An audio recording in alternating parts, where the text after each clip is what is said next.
Pemirsa, apa kabar? Saya Jonathan membawakan warta berita PTS. MRT Taichung membentur lengan derek yang jatuh, menyebabkan sejumlah korban dan kekhawatiran masyarakat.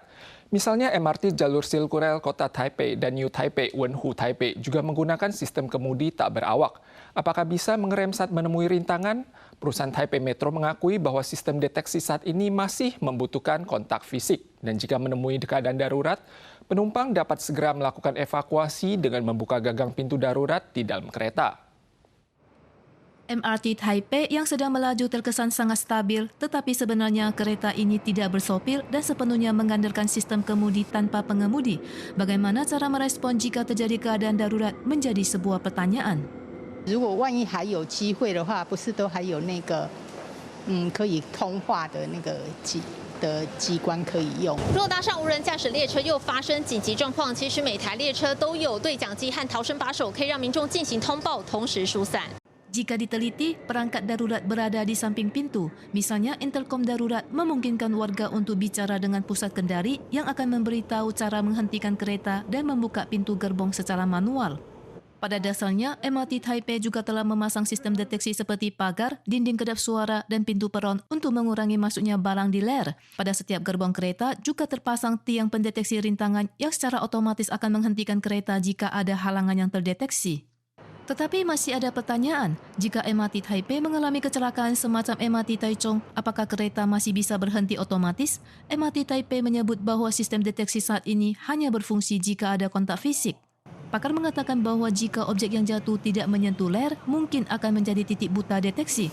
Untuk itu menyarankan untuk menambahkan awak kereta dalam sistem kereta tak bersopir ini untuk memperhatikan kondisi jalur dan menghindari tabrakan. Minggu ini adalah Hari Ibu di Taiwan. Menjelang Hari Ibu, ada banyak ibu yang maju untuk mengungkapkan berbagai masalah yang mereka hadapi di masyarakat.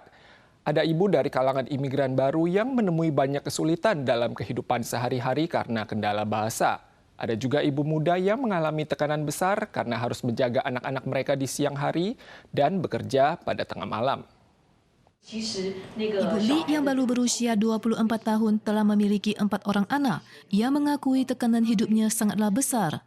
就是学校我得肠病毒，所以直接休了7天假。早上的时候原本想要休息嘛，也没办法休息，变成我要顾小孩，然后晚上还要上大夜。 Ibu Li yang harus mengurus 4 anak di usia muda merasa kelabakan. Di sisi lain, kehidupan imigran muda juga mengalami banyak kesulitan dalam kehidupan karena kendala bahasa. 我现在就是自己一个人带2个小孩，因为我们就是在台湾的语言都不通，然后听也不懂，一样我就是一样，刚才也是有些话我听也不太懂。 有非常高比例的障碍学生在学校遭受到老师的不当管教跟同侪霸凌，许多父母他们最常见的策略就是把孩子转学。 Ibu siswa pendidikan khusus juga membutuhkan waktu dan energi ekstra untuk membantu anak beradaptasi, tetapi kebijakan pemerintah saat ini tidak bisa menyelesaikan masalah yang dihadapi para ibu. 有需要我们再做进一步协助的话，我们都可以在我们各部会都可以提供相关的资源。 Kementerian Ketenagakerjaan atau MOR menyatakan mereka telah memberikan bantuan sosial yang sesuai situasi dan bersedia untuk berdiskusi untuk kebutuhan lebih lanjut. Tetapi masalah yang dihadapi setiap ibu berbeda sehingga butuh penanganan lintas unit pemerintah yang berbeda. Dalam rangka mengurangi penggunaan plastik, mulai 1 Juli, toko minuman dan kedai kopi di kota Taoyuan tidak akan menyediakan gelas minuman sekali pakai untuk konsumen. Pelanggar akan didenda sesuai hukum.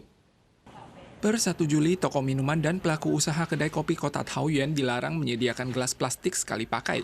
Warga boleh membawa gelas sendiri, sementara toko harus menggunakan wadah kertas atau menyediakan gelas daur ulang. Pelanggan akan didenda 1.200 hingga 6.000 dolar Taiwan. Departemen Perlindungan Lingkungan memprediksi hal ini akan mengurangi penggunaan 72,6 juta gelas plastik dalam 1 tahun. Protokol ini telah diberlakukan di kota Taipei bulan Desember tahun lalu. Kota New Taipei akan menyusul pada bulan Mei dan Taoyuan pada bulan Juli.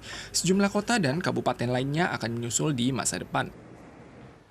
Taiwan melaporkan kasus ASV virus pertama tahun ini pada seorang gadis berusia 10 tahun di wilayah sentral yang memiliki riwayat kontak dengan babi. Ia juga merupakan kasus ketiga di dalam negeri untuk pertama kalinya.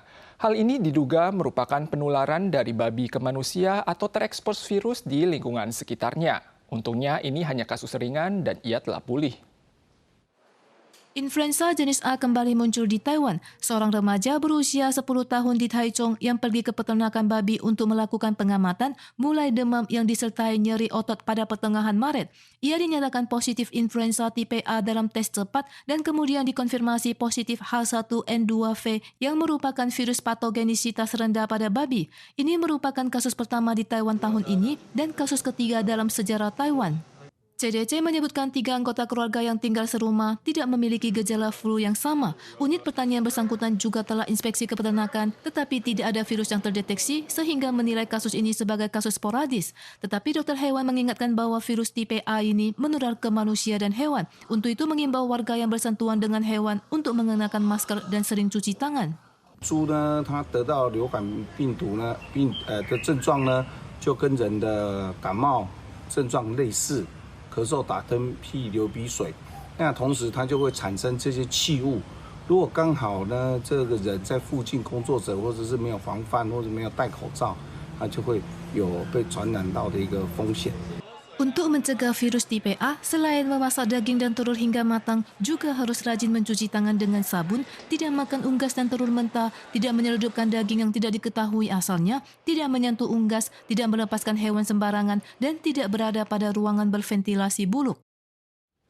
Ditjen Budjet Akuntansi dan Statistik baru-baru ini mengumumkan berdasarkan survei upah karyawan pada bulan Maret setelah dikurangi faktor harga barang, upah real reguler menurun 0,19% dari tahun ke tahun. Total upah real juga menurun 0,23% per tahun. Keduanya mencatat penurunan terbesar dalam hampir 6 tahun. Seiring situasi pandemi yang berangsur stabil, total gaji sektor industri akomodasi, jasa boga, dan layanan rekreasi dari Januari hingga Maret meningkat lebih dari 10% dibandingkan dengan periode yang sama tahun lalu. Namun industri real estate dan asuransi keuangan yang terkena dampak penurunan volume transaksi masing-masing turun sebesar 8,87% dan 6,64%. Adapun penyebab turunnya upah real menurut analisis pejabat Ditjen Budjet Akuntansi dan Statistik dipengaruhi terutama oleh 2 faktor, yakni harga barang dan iklim perekonomian. Kedepannya, jika tingkat pertumbuhan IHK tahunan kembali ke bawah 2% dan perekonomian membaik, upah real diperkirakan memiliki peluang untuk mengalami pertumbuhan positif. Pemirsa sekalian, sekian Warta Berita PTS. Berikutnya, mari kita saksikan dulang emas di California. Kita sual lagi di lain kesempatan. Sampai jumpa.